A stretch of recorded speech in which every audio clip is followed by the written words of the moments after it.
তাদেরকে বহিরাগত প্রার্থী নিয়ে এসছে, তারা বহিরাগত করে করে নিজেই বহিরাগত অপর প্রার্থী নিয়ে চলে এসছেন, সেটা খেয়াল নেই। চারিদিকে তো আওয়াজ উঠছে, তৃণমূল দলটা 26-এর আগে থাকবে না, তার আগেই সরকার করবে। দল কি করবে না করবে সেটা দল ডিসাইড করবে। মমতা বন্দ্যোপাধ্যায় বলেছে উনি তো বিজেপিরই সাংসদ ছিলেন। আচ্ছা, উনি তো এখনো আছে বিজেপির সাথে। ভরতপুরে হুমায়ুন কবিরও বিদ্রোহ প্রকাশ করেছে। ভরতপুরে তাদের প্রার্থী পছন্দ হয়নি, তাদেরকে বহিরাগত প্রার্থী নিয়ে এসছে, তারা বহিরাগত করে করে নিজেই বহিরাগত অপর প্রার্থী নিয়ে চলে এসছেন, সেটা খেয়াল নেই। চারিদিকে তো আওয়াজ উঠছে, তৃণমূল দলটা 26-এর আগে থাকবে না, তার আগেই সরকার করবে। আজকের প্রাইভেট চ্যানেলকে দেওয়া সাক্ষাৎকারে প্রশান্ত কিশোর বলেছে সন্দেশখালীর জন্য বঙ্গে বিজেপির ফল ভালো হলেও হতে পারে। 35টার বেশি আসন পেয়ে আমরা জিতবো। তৃণমূল দলটা বলছিল 26-এর আগে নষ্ট হয়ে শেষ হয়ে যাবে। 35-এর আসন পাওয়ার কথা বলা হয়েছে, দেখবেন আমরা সেই সংখ্যায় পৌঁছাবো। মমতা বন্দ্যোপাধ্যায় বলেছে উনি তো বিজেপিরই সাংসদ ছিলেন। আচ্ছা, উনি তো এখনো আছে বিজেপির সাথে। একবার হাওড়ার ক্যান্ডিডেটকে নিয়ে উষ্মা প্রকাশ করছেন, আবার বলছেন আমি ভাইয়ের ভূমিকা পালন করব, আমি রাজনৈতিক ভূমিকায় নেই। এইভাবে তো দোনামোনা চলছে, একবার ঢুকছে একবার বেরোচ্ছে, কি করবে বুঝতে পারছেন। তার মানে বুঝতে পারছেন আজকে মুখ্যমন্ত্রীর পরিবারে আগুন লেগেছে। মুখ্যমন্ত্রীর পরিবারের মধ্যে যে আগুন লেগেছিল সেটা বহিঃপ্রকাশ হয়ে গেছে। ভাবুন পরিবারের মধ্যে কি চলছে। এই পরিবারবাদ চলতে চলতে ভাইপোকে মুখ্যমন্ত্রী বানানোর জন্য আজকে ভাইপো ছাড়া সব বাকিরা দল থেকে বেরিয়ে যাবে, থাকবে শুধু ভাইপো, তাকেই মুখ্যমন্ত্রী বানাতে হবে। সেই জন্য পুরো দলটাই আস্তে আস্তে বেরিয়ে যাচ্ছেন, আপনারা দেখতে পাচ্ছেন। আর চারিদিকে তোলাবাজি এমন তারা করেছেন ভাইপোরা, তোলাবাজি, সিন্ডিকেটবাজি, এত মাফিয়া ডনদের থেকে তারা টাকা তোলে মারাত্মক। এই হুগলির মতো জায়গায় যে সকল মাফিয়ারা ভাইপোর কাছে টাকা পাঠায়, ডন মাফিয়ারা, হুগলি লোকসভা জেতার পর সব কটাকে এখান থেকে তাড়ানো হবে, এটাই আমরা অঙ্গীকারবদ্ধ। প্রত্যেকটা মাফিয়া যারা সবাইকে ফান্ড দিয়ে তৃণমূলকে চালাচ্ছে, প্রত্যেকটা মাফিয়াকে এইখান থেকে সরানো হবে। এই মাফিয়াগুলোই ভাইপোকে টাকা দেয়।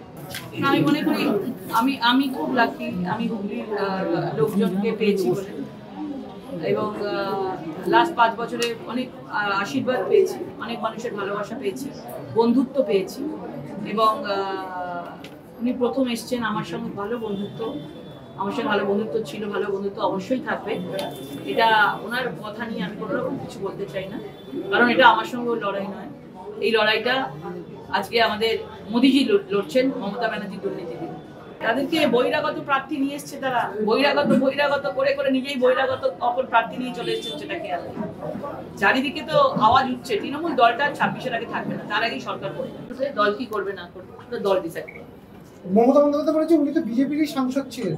আচ্ছা, উনি তো এখনো আছে বিজেপির সাথে। ভরতপুরে হুমায়ুন কবিরও বিদ্রোহ প্রকাশ করেছে।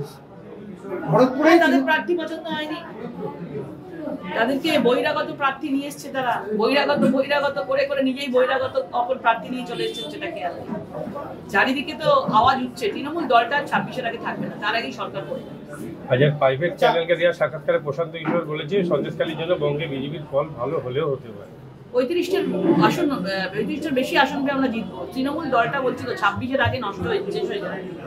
35-এর আসন পাওয়ার কথা বলা হয়েছে, দেখবেন আমরা সেই সংখ্যায় পৌঁছাবো। মমতা বন্দ্যোপাধ্যায় বলেছে উনি তো বিজেপিরই সাংসদ ছিলেন। আচ্ছা, উনি তো এখনো আছে বিজেপির সাথে। একবার হাওড়ার ক্যান্ডিডেটকে নিয়ে উষ্মা প্রকাশ করছেন, আবার বলছেন আমি ভাইয়ের ভূমিকা পালন করব, আমি রাজনৈতিক ভূমিকায় নেই। এইভাবে তো দোনামোনা চলছে, একবার ঢুকছে একবার বেরোচ্ছে, কি করবে বুঝতে পারছেন। তার মানে বুঝতে পারছেন আজকে মুখ্যমন্ত্রীর পরিবারে আগুন লেগেছে। মুখ্যমন্ত্রীর পরিবারের মধ্যে যে আগুন লেগেছিল সেটা বহিঃপ্রকাশ হয়ে গেছে। ভাবুন পরিবারের মধ্যে কি চলছে। এই পরিবারবাদ চলতে চলতে ভাইপোকে মুখ্যমন্ত্রী বানানোর জন্য আজকে ভাইপো ছাড়া সব বাকিরা দল থেকে বেরিয়ে যাবে, থাকবে শুধু ভাইপো, তাকেই মুখ্যমন্ত্রী বানাতে হবে। সেই জন্য পুরো দলটাই আস্তে আস্তে বেরিয়ে যাচ্ছেন, আপনারা দেখতে পাচ্ছেন। আর চারিদিকে তোলাবাজি এমন তারা করেছেন ভাইপোরা, তোলাবাজি, সিন্ডিকেটবাজি, এত মাফিয়া ডনদের থেকে তারা টাকা তোলে মারাত্মক। এই হুগলির মতো জায়গায় যে সকল মাফিয়ারা ভাইপোর কাছে টাকা পাঠায়, ডন মাফিয়ারা, হুগলি লোকসভা জেতার পর সব কটাকে এখান থেকে তাড়ানো হবে, এটাই আমরা অঙ্গীকারবদ্ধ। প্রত্যেকটা মাফিয়া যারা সবাইকে ফান্ড দিয়ে তৃণমূলকে চালাচ্ছে, প্রত্যেকটা মাফিয়াকে এইখান থেকে সরানো হবে। এই মাফিয়াগুলোই ভাইপোকে টাকা দেয়। আমি মনে করি আমি খুব লাকি, আমি হুগলির লোকজনকে পেয়েছি বলে, এবং লাস্ট 5 বছরে অনেক আশীর্বাদ পেয়েছি, অনেক মানুষের ভালোবাসা পেয়েছি, বন্ধুত্ব পেয়েছি।